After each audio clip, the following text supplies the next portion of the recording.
Okay, so let's run, as we talk about boundary layer flashback, let's run through kind of what I'm going to call the classical treatment, which is, so you'll probably have seen what I'm going to do on this slide, but let's just talk about it a little bit. But basically the idea is that flashback in the boundary layer will occur if the flame speed exceeds the flow velocity at some point in the boundary layer, right? And so the idea is that if you have a flame, let's just say it nominally looks like this, and where del Q is your quenching distance, and you all know from combustion that this quenching distance scales with the flame thickness. So the idea is that sort of a flashback condition would be if the axial velocity, ux, at some distance, which we'll just call the quenching distance. So if ux at y equals del Q is equal to the flame speed. By the way, the nomenclature here is, it's what I use in my book. The D denotes displacement speed, and I'm differentiating it from the consumption speed. We'll talk about the difference between the two tomorrow. This superscript U denotes the flame speed defined with respect to the reactants. But you don't need to worry about that. Just think about this as flame speed. So if the flame speed at some distance equals the flow speed, this would be sort of the critical condition defining where flashback could occur. So then what you can do is you can just expand the velocity in a Taylor series, and assuming that the axial velocity is 0 where y is equal to 0, then the axial velocity at y equals del Q would equal the velocity gradient, dux by dy, times del Q. And this gradient is oftentimes called G sub u. It's just the critical velocity gradient. So coming back up to this equation, if I replace the left-hand side with G sub u times del Q, so G sub u times del Q equals the flame speed would be the critical condition. So if I just rewrite that, that gives me this condition, that Gu times del Q divided by the flame speed is equal to 1. This is kind of your critical flashback limit condition. And if it's greater than 1, it won't flash back. If it's less than 1, it will flash back. And then if we assume that this quenching distance is on the order of the flame thickness, we can define this flashback Karlovitz number as this parameter.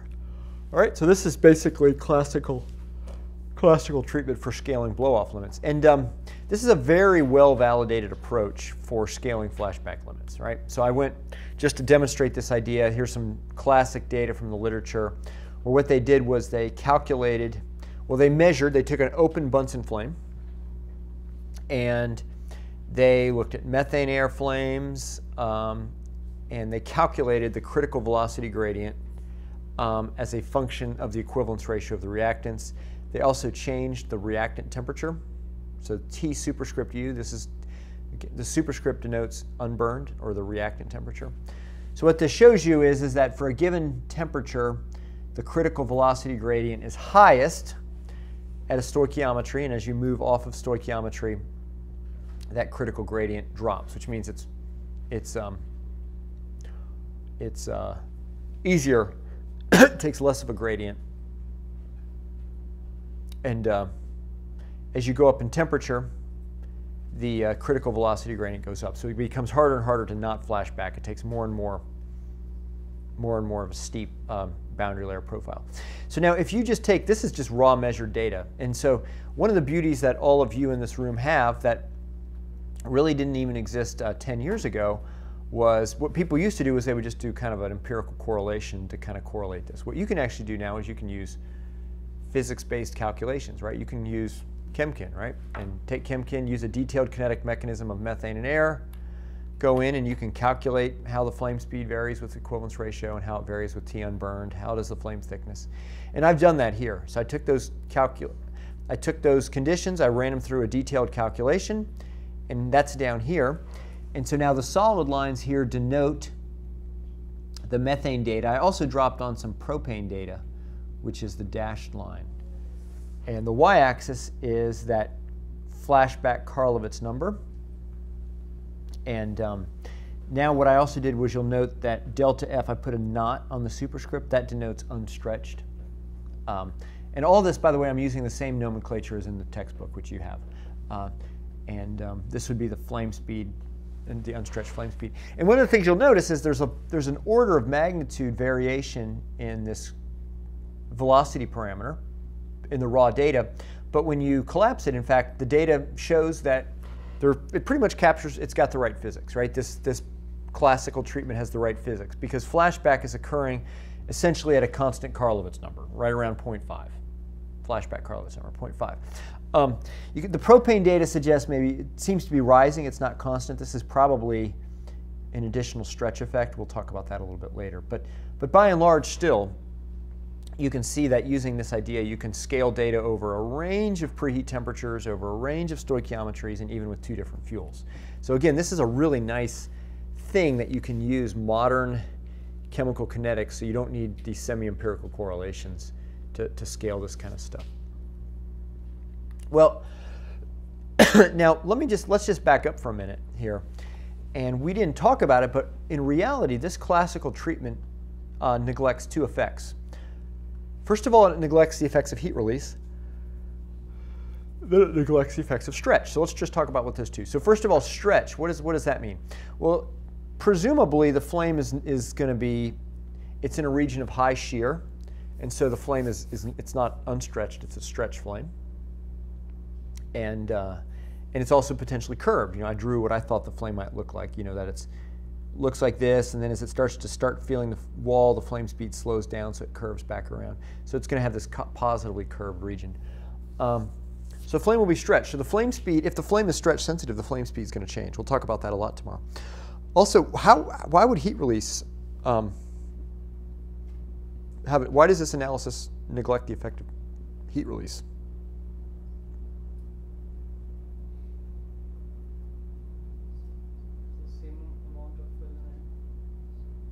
Say it one more time. Yeah, basically I said I'm going to impose a flow on you, right? It doesn't, in reality, the flow and the flame, they talk to each other to give you what the flow field looks like. So what we said here is, let's assume this is a velocity profile, and let's see whether let's use this condition. In reality, I can't impose a ux at y equals del q because the flame will influence what that is. So this classical analysis is actually implicitly an isothermal analysis. But you can see it actually does a pretty good job, and we'll talk about why that is in a minute here. But in order to get, let's see if I want to get into this or not. This is a little bit of a tangent, but it's an important tangent. Tell you what, let me. This is an important tangent slide, but it's going to motivate some of the things we're going to talk about. This is my flame aerodynamics slide. Remember I said what's flame aerodynamics? It's the fluid mechanics in the presence of a flame, right? So in particular, when you have gas expansion across a curved surface, you modify the approach flow. So if the flame is flat, gas expansion won't change the approach flow. You know, if you had an infinitely tall flame that was flat, you'd have some approach flow velocity, you'd have some velocity moving away. Although the flow would know the flame is there, it wouldn't change the flow field. But as soon as you start adding curvature to the flame, it starts to modify the flow field. And what I've done is I've tried to illustrate that with this calculation here. So the dashed line denotes what happens if, let's suppose the flame instantaneously has a sinusoidal corrugation on it. So I'm just going to, this is from the book, I just did a calculation where I assumed that I had a sinusoidal perturbation on an infinitely long flame. And I said, okay, if I nominally have a flow that's completely flat heading into the flame, what happens if the flame gets a little bit perturbed? And these lines here are pressure isobars, and the arrows are velocity vectors. So somebody observe for me what the velocity is doing. Let's just look at this part. So where the flame is positively curved, it's what is that, concave or convex? It's convex into the reactants, right? So what is the flame doing to the flow field? Yeah, it's diverting it, right? So if you look way upstream, the flame, the flow field is basically, it's coming at the flame, you know, it's all uniform. But if you look at it, the flame is actually diverting the flow field. Do you see that? And if it's diverting the flow field, what's happening to the axial velocity along this center streamline? It's dropping, right? It's dropping. So in fact, when you have a flame that bulges into the reactants, it causes the flow to decelerate a little bit, slightly decelerates the flow. So that's flame aerodynamics.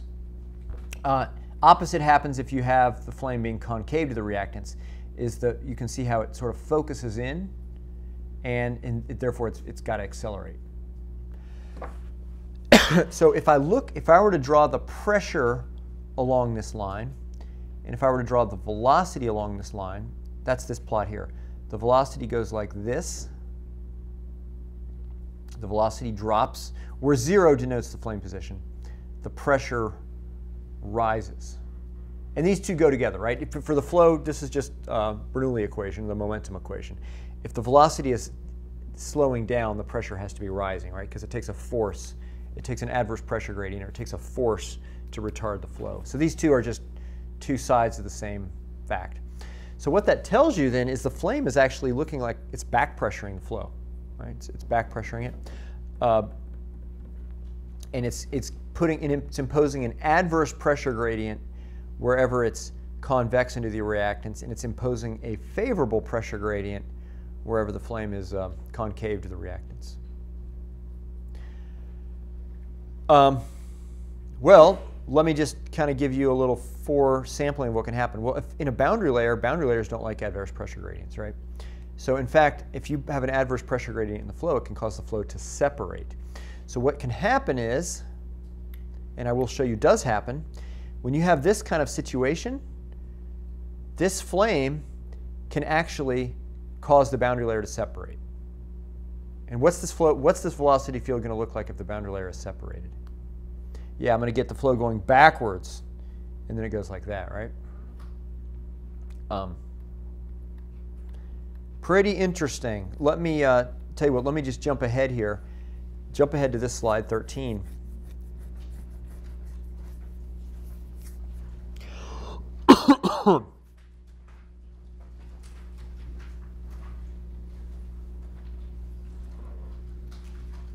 Let me go back to that movie that I showed you. Come on.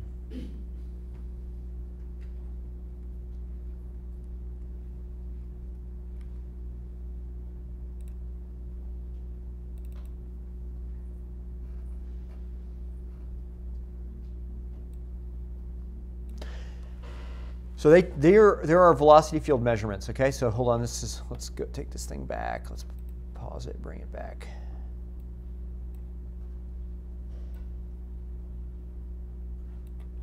So we're going to look at this image and this image. All right, so let's play it.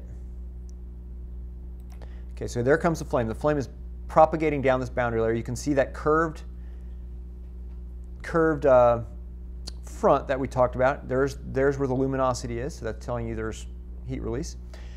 Now, if you watch the particles here versus here, tell me what you see. You'd really have to have an awesome set of eyes to see it. Can I slow it down? Let's see here. That's volume. I think I got the cheap. Right click where? On the video itself.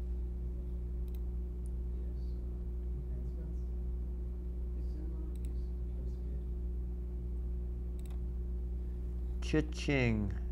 Good work. Oh.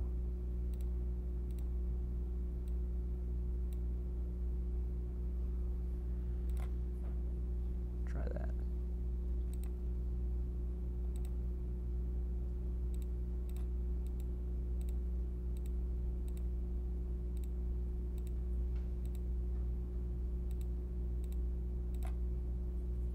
So. Is there flow inversion? Pardon? Is there flow inversion so that it's coming back? Yeah, that's what I want you to see. So see how these seed particles are going downstream.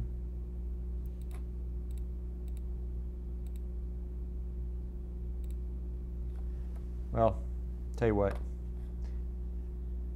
You'll see it better with the image I'm going to show you next here.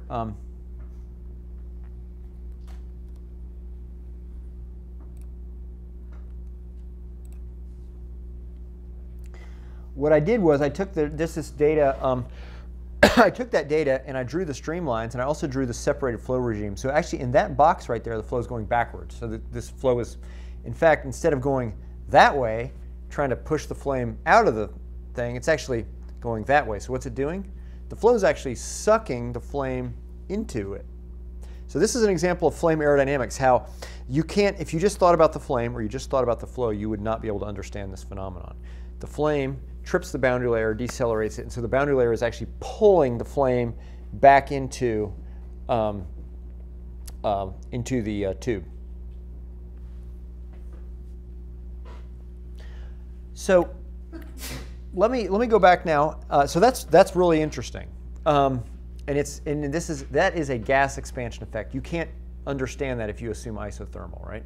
Well, what's going on then? Why does the classical theory work so well? Let's and you can sort of see this. There's been a whole bunch of really nice work done at Technical University of Munich by Thomas Sadelmayer's group, and this shows flashback limits in an unconfined situation. This is in a confined. So what they did was they had a flame sitting out here and they watched it flash back, and then what they did was they actually stabilized a flame on that lip right there. All right. So this is the unconfined critical gradient. This is the confined critical gradient. And you'll see it's much easier to flashback when it's in this confined than it is in this unconfined. And basically what's happening here is that when the flame is sitting out here, the boundary, you have a massive adverse pressure gradient because of flow separation, because of this big area change. And so the effect of the flame on the flow field, it's minimal. And so the isothermal treatment works really well. In this case, because of this pressure gradient, because the area change is very small, the flow in the absence of a flame, there's almost no adverse pressure gradient. And so the flame, just by being there, really, really triggers the flow. And so that's why it's much easier for the flame to flash back in this configuration than it is in this configuration. What that also means is that if you take this configuration, once a flame starts to flash back, once it's in the tube, it's going to induce this phenomenon. It's going to cause the boundary layer to flash. And so if you were to, let's suppose that you were to have some magic experiment where you could make a step change in velocity, okay? So suppose that you were dropping the velocity, the average velocity, until a point where the flame starts to flash back. So the flame starts to flash back and you say, oops, I didn't mean to do that, and you turn it back up to what it was before. What would happen? Well, the flame, that's where hysteresis comes into play. Once the flame is in here, it can really shoot upstream, because that's where it's the aerodynamics, the back pressuring the flow really has an effect. So this is one really nice example of how just how combustion plus fluid mechanics creates its own field. It doesn't exist if you just do combustion or you just do fluid mechanics. It's this flame aerodynamics, and it profoundly influences flame flashback limits. In particular, what it takes to spit flames out once they've started to flash back. Let me give you another example now. Let me talk about core flow flashback and combustion-induced breakdown. So the question here is, remember the big question was, is there a mechanism whereby the flame can propagate upstream even though the flow velocity is everywhere higher than the flame? And what I just showed you is, well, once the flame can get into the tube, even if the flow in the absence of the flame is everywhere higher than the flame speed, if I put a flame there, the flame will change the flow velocity to the point that, in fact, it causes the flow to separate and the flame can flash back. So in fact, the flame creates an induced flow field that allows it to propagate upstream. I want to ask the same question about the core flow. Is there a mechanism whereby the flame could actually change the approach flow that it could propagate upstream? So it's kind of like, let's suppose I have a boat. If you've ever tried to canoe in a river, and let's suppose that you can canoe at 4 miles an hour, all right? And I broke my foot on vacation in Utah where the river was going 5 miles an hour, okay, on average. It's the Green River in Utah. And so if I take my canoe in the middle of the river and I'm canoeing at 4 miles an hour and the river's going 5 miles an hour, what's happening? I'm going backwards, right? So what would I have to do to be able to go forward? That's really the question, right? It's the same thing. It's how could that flame swim upstream? If I could come up with some whiz-bang magic gizmo that could make the flow in front of me go backwards and then basically accelerate around me such that right in front of the canoe, I can make the flame go -2 miles per hour and then just make up the difference by then going faster around me. That's how I could do it. Well, how could I do that? I have no idea. But flames can do that. This is what I want to show you. It's really interesting. Flames can actually take, they're like the magic canoe device where I can swim, my canoe can swim upstream by making the flow reverse in front of me. And the way it can do that is if the flow is swirling. So that's what I want to show you now. So before I explain that, I need to back up and give you a little bit of background on a fluid mechanic phenomenon called vortex breakdown. And so imagine I have a jet, okay? So you have flow in a pipe, let's just say. Axial flow in a pipe, average flow velocity of some value. Now I want to swirl it. I want to start, in addition to having an axial flow speed, it also is going to be spinning, all right? So swirl, I'm going to call that S, is basically the ratio of the azimuthal flow velocity to the axial flow velocity. And the degree of swirl has very profound influences on the flow structure. And in particular, what happens is above a certain swirl number, you can get a phenomenon called vortex breakdown. And vortex breakdown is where the flow actually forms a stagnation point in the interior of the flow. So for example, here I drew a picture, and I drew a little bit of an area expansion. The reason I drew that area expansion was to sort of lock my vortex breakdown location here. Because if it was just a straight pipe, it could happen, it could wander around and happen anywhere. But what happens is, the time average flow field looks like this, and you'll notice that this is a point where there's zero velocity. So the center streamline goes like this, it decelerates to zero, then it goes around and it goes back, and it's back to whatever its velocity was. So, and then you get this recirculating cell in the interior of the flow. And so to the rest of the flow, it's almost like I just put a football in the flow that it has to go around, or a ball, or an object, right? And an object with the shape of that dividing streamline. And the flow just has to kind of go around it, and obviously mass m dot is conserved, right? So the mass flow rate through any plane has to be conserved. And so what that means is the flow, even as it's decelerating, here is going to have to accelerate because it's getting pinched by this football. I just put the flow that has to go around. So that's called vortex breakdown. And here are some images of vortex breakdown happening. Here, this is a jet flow. So here is the jet exit. It's blowing, this is smoke. And you'll see the smoke coming this way. And then all of a sudden there's like this mysterious thing that causes the waters to part. And you'll see the jet divides into this stream here and that stream here. And this is a slice. In reality, it's an annular flow. So the jet comes out as just a solid jet, and it divides into this annulus that goes around this recirculating region. You can see these vortices, so the flow is very unsteady. It's not steady state, but these are just 4 different time snapshots, and you can clearly see this is probably the cleanest to see. So what started as a solid jet divides into an annular jet, and the flow is actually going backwards there. This is another image where what they did was they put just a tiny little bit of dye on a very carefully placed center streamline. So imagine I put a little bit of dye here, and so the dye is going like this, and you can see all of a sudden it says, whoa, and it goes around, and you can see it spiraling around, and some of the dye actually gets entrained, and you can see that this is that recirculating flow cell. Here's another one up here. All right, so I'm just going to skip over these details here because there's lots of cool stuff about swirling flows, but I don't have time to tell you about them. But it's vortex breakdown. It can be described as a fold catastrophe, and you get this bifurcation of steady state solution. So the whole idea is that as a function of Reynolds number. So if I were to just make a plot of some sort of, don't worry about what this is. This is some dimensionless vortex core thing. This is the swirl number, and what happens is that below a certain swirl number you get no breakdown. So the flow is only going in the axial direction going forward. A high enough swirl number, I only have one possible solution, and that is the solution where the steady state flow has vortex breakdown. So in other words, the flow has done this, all right? And then there's an intermediate range of swirl numbers where it's bistable. It can be in either. So what will happen is, if in fact people have done this, there's some really cool experiments where people will gradually turn up the swirl number, and you can watch as you turn up the swirl number and you go up, up, up, up, up, up, and then you hit this vortex breakdown, and then all of a sudden you can see this pocket forming. But if you drop the swirl number back down, it won't jump back down to the no breakdown state. You got to go all the way back down here into there. All right.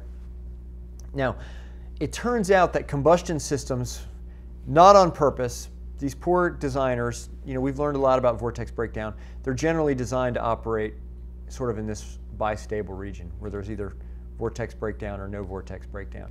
If you put the swirl number super, super high, you'd have really, really significant stagnation pressure losses. If you put it too low, you'd have no breakdown. And by the way, the reason you like to have vortex breakdown in a combustion flow is because, well, what do you think? It's going to give you this recirculating flow, and it allows you to stabilize a flame in a high velocity flow. So what it does is it actually gives you an interior stabilization point. Normally what you have to do in order to stabilize a flame is you force flow separation, and so you get a region of low flow velocity near metal hardware. So flame stabilizes near metal hardware. With this type of configuration, you can actually stabilize a flame in the interior flow. This is what the low swirl burner does. It's exactly the purpose. Even though the low swirl burner does not have vortex breakdown, it's the same idea. It gives you what's called aerodynamic stabilization. So the flow is decelerated in the center of the flow, not because of separating the flow, but because of this vortex breakdown region. Okay, so that's kind of fact number one. Let me just jump ahead here. What the other fact is that what can trigger vortex breakdown is an adverse pressure gradient. It turns out that swirling flows are really sensitive to adverse pressure gradients. So if you go back to this picture, remember I just told you I put this little step in the flow, and there's a reason for that. If you just take a straight pipe and you swirl it, what will happen is above that critical swirl number, you'll form a vortex breakdown. But the region where the breakdown is, it'll just kind of meander along. Sometimes it'll be here, and then it'll be there, and then it'll be here. If I put a little bit of adverse pressure gradient, it provides kind of a finite amplitude perturbation, which kicks the flow from its no breakdown state. So this is the no breakdown solution. This is the breakdown solution. And the way I trigger that is by a small adverse pressure gradient. Well, what did we just say flames do? They give you adverse pressure gradients, right? So let's just imagine I have this configuration, and and this was a combustor. Actually, this sort of looks like a combustor, right? So it looks like a dump combustor. And I get this rapid expansion, which decelerates the flow, gives me vortex breakdown, and I'm going to get a flame. Let's just say that stabilizes right here. Its leading edge will be right here, and then it'll sort of spread to the walls right there.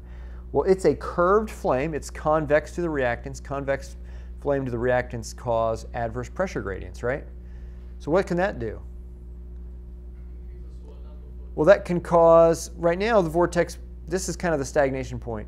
What if I can make that stagnation point move upstream? All right? So if I can cause the flow, remember there's no reason the flow can't break down here, it just doesn't. Remember there's two possible flow states, breakdown or non-breakdown. Well, if I can give it a finite amplitude perturbation here, it'll break down right here. Well, now I got reverse flow here, so then the flame will sit here. So what the flame can do, it actually causes the flow in front of it to separate, to break down, and then it moves forward, and then it causes the flow in front of it to break down, and it moves forward. So this is called vortex-induced, what did I call that? I just forgot the name.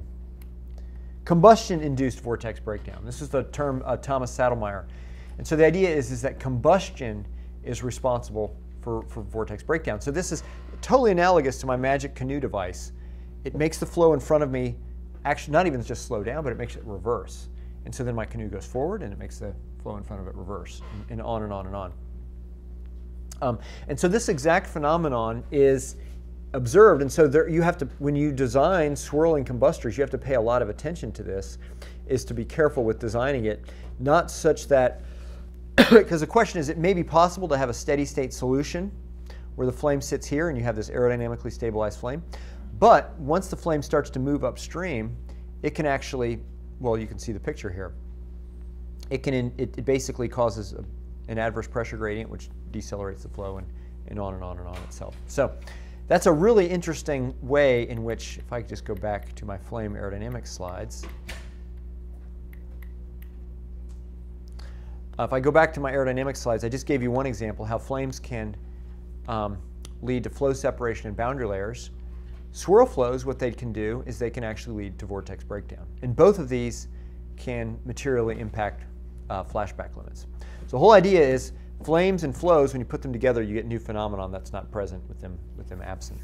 By the way, just to round this out, let me just hit these last two bullets here. I jumped over them because I didn't want to take you too far down a distraction. But this same fact also leads to what's called the Darius Landau instability. So if we go back to this image here, imagine I have a flat flame, and I set this thing up such that the flame speed matches the flow speed. All right? Then I add a perturbation to the flame.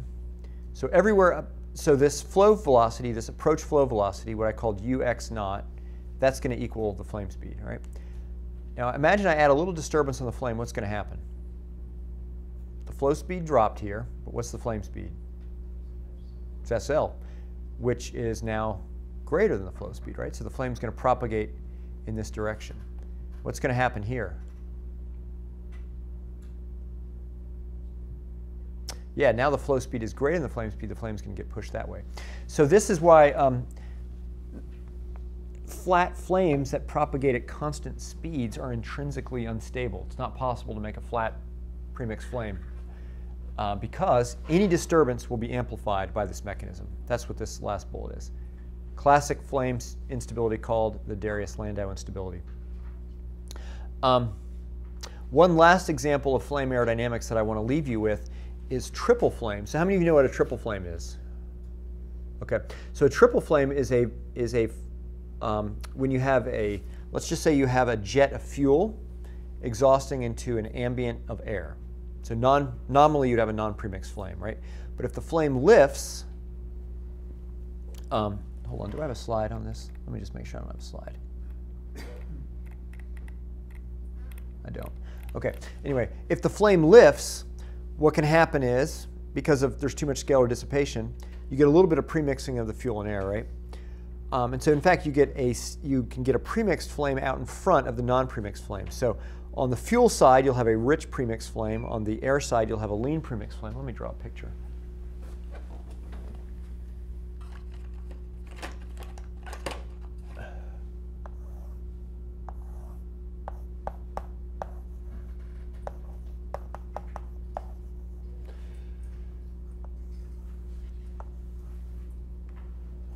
Get rid of this.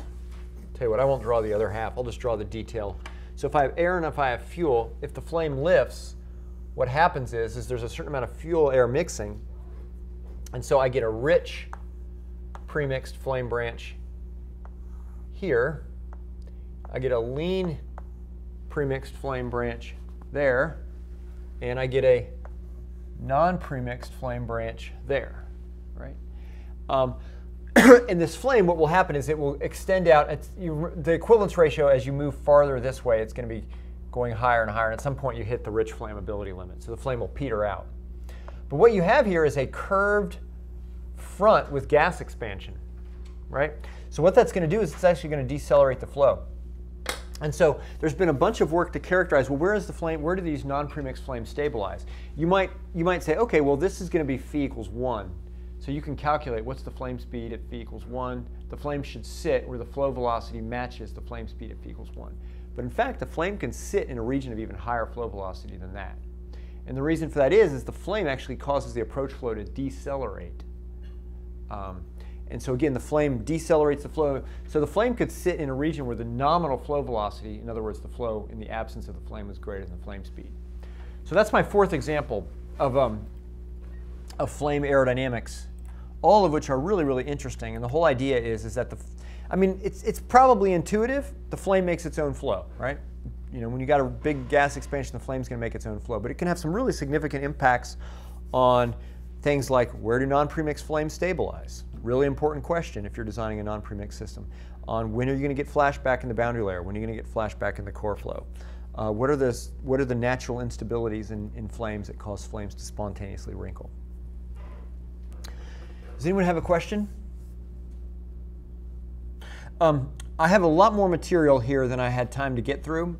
And if you're interested in more details, I have a whole chapter in the book on this stuff. And this basically mirrors the treatment in the book. I can't remember Does somebody have it with them? Chapter 8, 9, 10, I can't remember.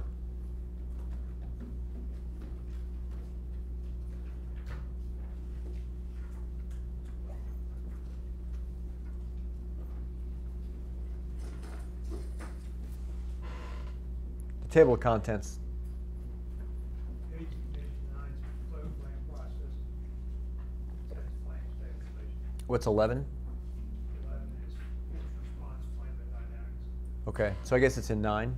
What was 9 called again? Phew. No. Can I borrow it real quick? Yeah, thanks. Forgot. Thank you.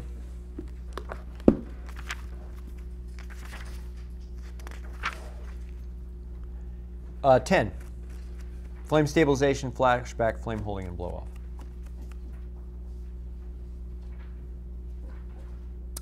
All right, well, why I have this, let's, so you're all fighting the good fight. It's Monday. You got 4 days to go, but it's 5 o'clock, and I want to make sure I give you all your money's worth. So we're going to keep going. We got a half hour more, right? Oh, come on.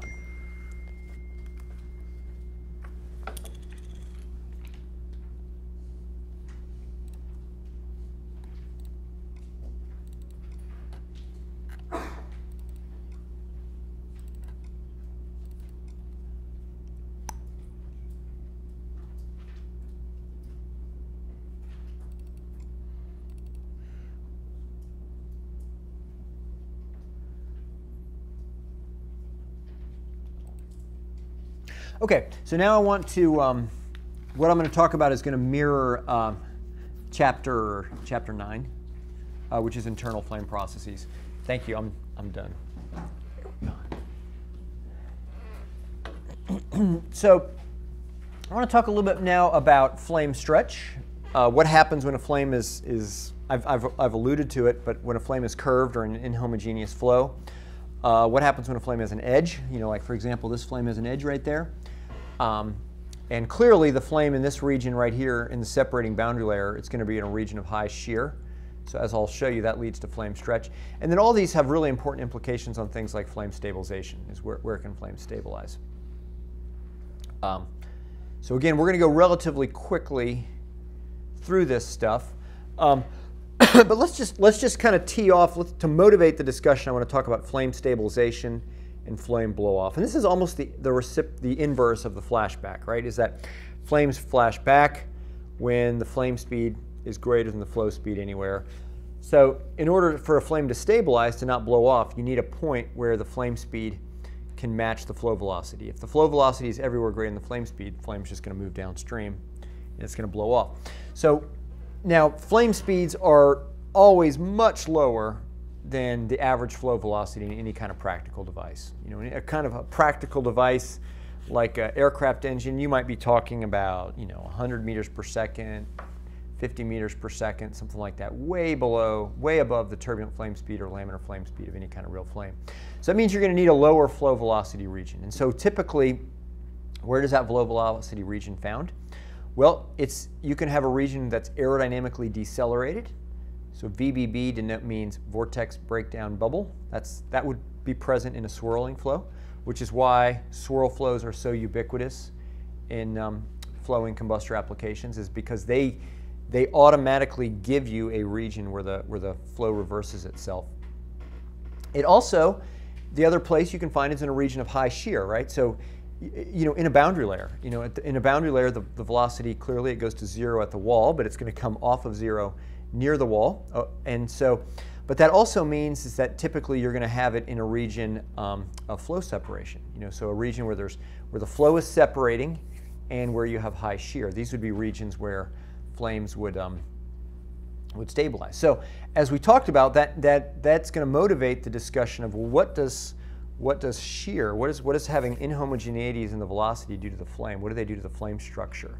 And so that's going to motivate our whole discussion of flame stretch, which we're going to talk tomorrow about. That flame stretch is more general than shear, but shear is one example of how when you have shear in the flow, it actually modifies the internal flame structure and it modifies the flame speed. So let's actually, I think what I'm going to do is I'm going to go through this stuff relatively quickly because I've gone too slow today. But I guess to add one more piece to this, one of the things that's really interesting about real combustor applications is that, in fact, the kinds of complex flows that you encounter, there's not one flame stabilization location, there's multiple flame stabilization locations. And in fact, as you change operating conditions, the overall sort of macro topology of the flame can change. So let me just jump ahead one slide here. So, and I'm going to show you these pictures. These are cartoons, but these, I'm going to show you the real data in a minute. So for example, a very, very common type of geometry in flowing combustion systems would look like this, where you have an annular flow of reactants that is going in this direction, and there's a center body. Now, why do you think there might be a center body?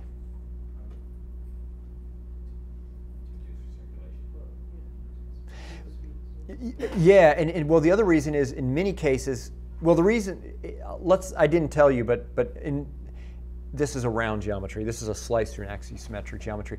But in the flow with swirl, it turns out it's really, really hard to aerodynamically design a swirling flow where the flame doesn't just propagate up the middle of the flow.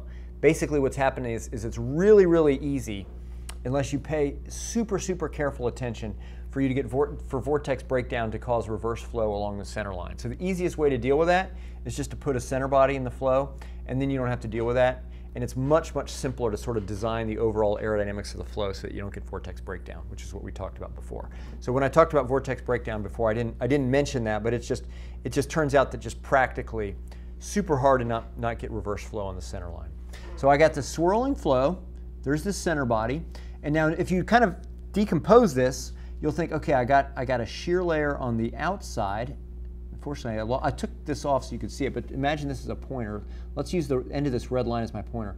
You have this boundary layer, and this is obviously it's axisymmetric, so this boundary layer here and this boundary layer here is the same boundary layer. So I'm going to call that the outer shear layer. So the velocity goes to 0 there, and the flow is going to separate. Then you're actually going to have a boundary layer here on the inside wall, right? Inner shear layer, inner shear layer. And then, presumably, this flow has vortex breakdown, right? So there's actually going to be a low velocity region in the core of the flow. So you got lots of potential regions where the flow velocity is low. And depending on operating conditions, you can get lots of different flame shapes. So let's start with D. In this case, the flame is stabilizing in both the inner shear layer and in the outer shear layer. So you got to remember this is an annulus. So you have this annular jet of reactants coming out. And so this, just imagine this flame is getting spun 360 around. This is a slice. And so you'll have a flame that looks like this. And we see these all the time in swirl flows. So now, if let's suppose the flame could stabilize in the inner shear layer, but not in the outer shear layer. Well, what would happen then? Then the flame would look like C. Okay? It can sit in the inner shear layer, but it's basically going to spread there. And what's the big difference you see between D and C? This flame's twice as long as that one, right? This flame has the flame actually impinging on the wall there, so probably heat transfer here and here are going to look very different, than here. This also has really important influences on thermoacoustic instability. We'll talk about that later. Well, what if the flame could sit in the outer shear layer but not in the inner shear layer? Well, then the flame might look something like this. It's sitting in the outer shear layer, and I've assumed that there's a low velocity vortex breakdown region. What if the flame can't sit in either shear layer? Well, then the flame might actually look something like that. It's stabilized by the vortex breakdown bubble. So you get all these different shapes, and what's interesting is depending upon operating condition, you actually can see all of them. So this flame right here, very near blow off, you can see the flame is pretty weak. This would be a vortex breakdown bubble stabilized flame. This flame right here would be an inner shear layer stabilized flame. So you have this annular jet of reactants, flame sits here. And by the way, what you're looking at here is line of sight chemiluminescence. That's I've done an Abel deconvolution, so I've tried to simulate what would happen if I could slice through it. This right here, you can see the flame is stabilized in both the inner shear layer and the outer shear layer. And so the whole issue of under what conditions does a flame blow off is actually, there's a more basic question, is under what conditions can the flame sit in one topology versus another? because that's going to, as I just showed you for this this is a very standard geometry. Probably more than 75% of flowing combustors have this type of geometry. You can see there's 4 basic flame shapes, 4 different flame lengths. Well, this flame, if you want to think about CO burnout, for instance, how long do I need for the flame to burn out the CO? It's going to be different for this configuration than that configuration, right? That's emissions. Or heat transfer to the walls. So really what I need to know is under what conditions can the flame, the more basic problem to blowout is under what conditions can a flame stabilize in a given region. And blowout occurs when there is no stabilization points wherever, right? So this flame, going from here to here, you can sort of, what usually happens is as we drop equivalence ratio, we move from D to C, or D to B, to A, to blow off. So you can actually see there's kind of local blow off, that this outer shear layer blew off, but it still had an inner shear layer, so the flame didn't completely leave. And then C, this inner shear layer blew off, but there was another spot that it could sit. And then if you further decrease the equivalence ratio, at some point, it just can't match anything and it just goes away. Okay, anyway, so that's just kind of a quick high-level overview of flame stabilization, the different kind of modes of flame stabilization. Again, it's a lot more rich and complicated than just thinking about Bunsen flames being stabilized, because the presence of shear and the presence of swirl really changes things. So with that, I want to move to talking about flame stretch. All right? And for starters, we can think about just a flat flame with, you have premixed reactants, you have combustion products. I didn't draw the products. And we can think about how fast does this flame propagate. We'll call that the flame speed. The superscript naught is going to denote unstretched. We can think about what's called the mass burning flux, which is the flux of reactants going through the flame, the mass flow rate per unit area of the flame, which would just be rho times the flame speed, or rho unburned times the velocity unburned, or rho burned times U burned. And that flame speed is going to be a function of diffusivities and reaction rates and pressure and temperature, and I'm going to assume you've all seen this stuff before. And that leads to the laminar unstretched flame speed. So that brings me to the question of what happens if a flame is not flat. How many of you have seen this stuff before? Stretched flame analysis, curved flames. Okay. If you'd all seen it, I would go fast, but most of you haven't. So what happens if a flame isn't flat? Well, if you think about it, if you think about sort of the classical one-step kinetics description of flames, there's this synergistic relationship between the reaction zone and the preheat zone, right? So what is happening in the preheat zone? How much heat release is happening in the preheat zone? Sort of in the one-step high activation energy limit. None, right? That what's happening is that the reaction zone is back diffusing heat, and it's elevating the temperature of the reactants, but there's no reaction. There's no heat release. There's no reaction.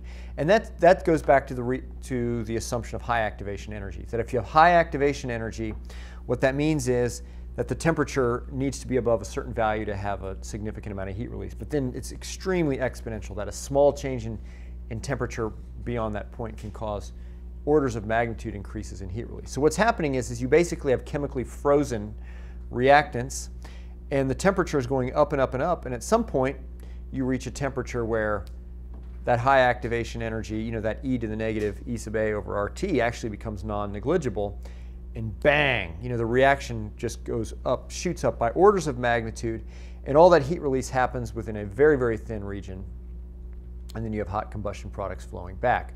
So you have this synergistic, you have this highly non-adiabatic reaction zone that's giving a lot of heat back to the preheat zone, which is basically increasing its temperature from a frozen value to a value where you get significant heat release, and then you go from being frozen to equilibrium across this very thin reaction zone. So basically what you have is this, in the preheat zone, you have this convective diffusive balance, right? So if you remember, the simplified modeling of the preheat zone was you have convection, balancing diffusion, the two balance each other, and that will give you a preheat zone thickness. And in the reaction zone, you have reaction balancing with diffusion. So, but in the preheat zone, if the flame is curved, what's happening is that you have stuff that's convecting, you have stuff diffusing. Again, convection and diffusion are balancing in a 1D sense. If the flame is curved, what's happening is you have the possibility for, you have high temperatures here, you have low temperatures here, and if you have thermal diffusion is happening normal to iso temperature lines, right? So heat is going to be diffusing in the direction normal to isotherms. So you have the possibility for heat that's being released here to actually diffuse across the wall of this stream tube. By the way, I didn't mention this. This line, what I'm going to do is I'm going to analyze the, I'm going to do basically an energy balance of the preheat zone, and I'm going to define my control volume as the front edge of the preheat zone, sort of this magic interface between the preheat zone and the reaction zone, and then the sides are going to be the streamlines. So by definition, there's no convective mass flux across these walls, right? Because all the convection is happening, all the convection by the flow is happening this way. But what you have happen here is that you have the opportunity for heat, thermal energy to be, it's diffusing back here, but it's also diffusing in this direction. So it's diffusing into my control volume from here, right? That's what my curved streamline is going to do. But in the same way, I have chemical energy in my reactants, right? So I have reactants, I have high concentrations here. The concentration is being driven to 0 here. So reactants are actually diffusing in this direction. And they're diffusing, again, normal to iso species line. So I'm going to have reactants diffusing this way. And so what I have is the possibility for chemical energy to diffuse out of my control volume just due to that effect. So who's going to win? Well, basically, we'll talk about this when we get here. But as you can imagine, I have extra energy coming into my control volume because of thermal diffusion. I'm losing energy out of my control volume because of mass diffusion. So the Lewis number is going to pop up, right? The Lewis number is going to tell me, Lewis number, remember, is the ratio of the mass to thermal diffusivity. So it turns out that if the thermal diffusivity and the mass diffusivity are equal, if the Lewis number is equal to 1, these two effects balance. And to leading order and stretch rate, which we'll define later, the flame speed and the flame temperature aren't affected.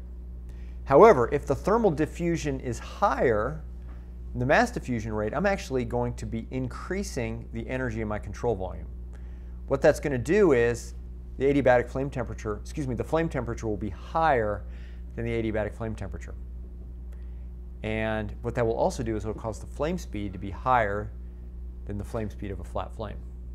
And that basically would be a flame that is stretch sensitive, because the local temperature, the local flame speed, and I didn't talk about it, but it turns out the flame thickness will also change.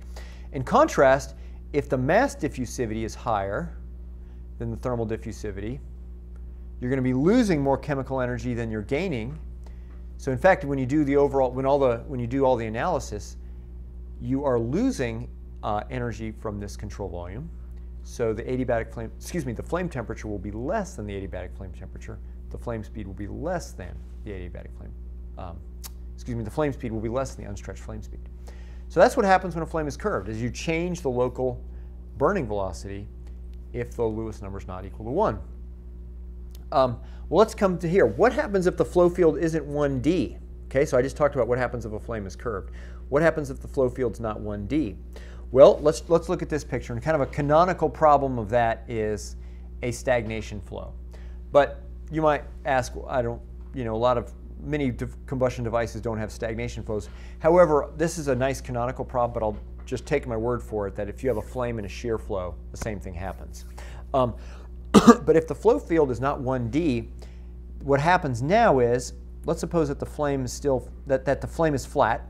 So I have my reaction zone, my preheat zone. But now, because the flow field is not 1D, here's my stream tubes, and they diverge. So now what I want to do is I want to analyze the dynamics of this. This is my control volume, my preheat zone. All right, so again, by definition, there is no convective mass flux across the side walls of my, what do you call it? control volume. I got stuff flowing in. I got convective flux coming in. I got convective flux going out. Now, again, because of I'm going to have heat diffusion of heat, which will be normal to the iso line. So what you can see is in this case, it's actually I'm losing energy out of this control volume due to thermal diffusion, but I'm gaining it because of chemical. So in this configuration, if the Lewis number is 1, it turns out these two effects will balance each other and there'll be no change. But if the thermal diffusion rate is greater than the mass diffusion rate, I'll be losing more energy from this control volume than I'm gaining. Flame temperature will be less than the adiabatic flame temperature. Flame speed will drop. And vice versa if the Lewis number is the other direction. So there's a common theme to both of these problems, and that is you have misaligned convective and diffusive flux. So when you have a 1D flow, convective fluxes and diffusive fluxes are happening in the same direction. In this case, because of curvature, they're misaligned. In this case, because of curvature curvature of the flame. In this case, because of curvature of your streamlines, you have misalignment of convective and diffusive fluxes. So we're going to use this word flame stretch a little bit later, but what happens is that when you have a curved flame or when you have an inhomogeneous flow field, you have a situation where convective and diffusive fluxes don't balance each other, and you can get either increases or decreases in your local enthalpy, which can cause superadiabatic or subadiabatic flame temperatures, which can cause flame speeds to go up or down. And as we'll talk about, these effects can be big, particularly in hydrogen. Hydrogen flames, you can cause 10x increases in flame speed above its unstretched value because of this effect. Not a trivial effect. All right, it is 5:26, and I'm getting lots of nonverbal cues that it's time to stop. So we will stop and reconvene tomorrow at 2 o'clock. Thank you all.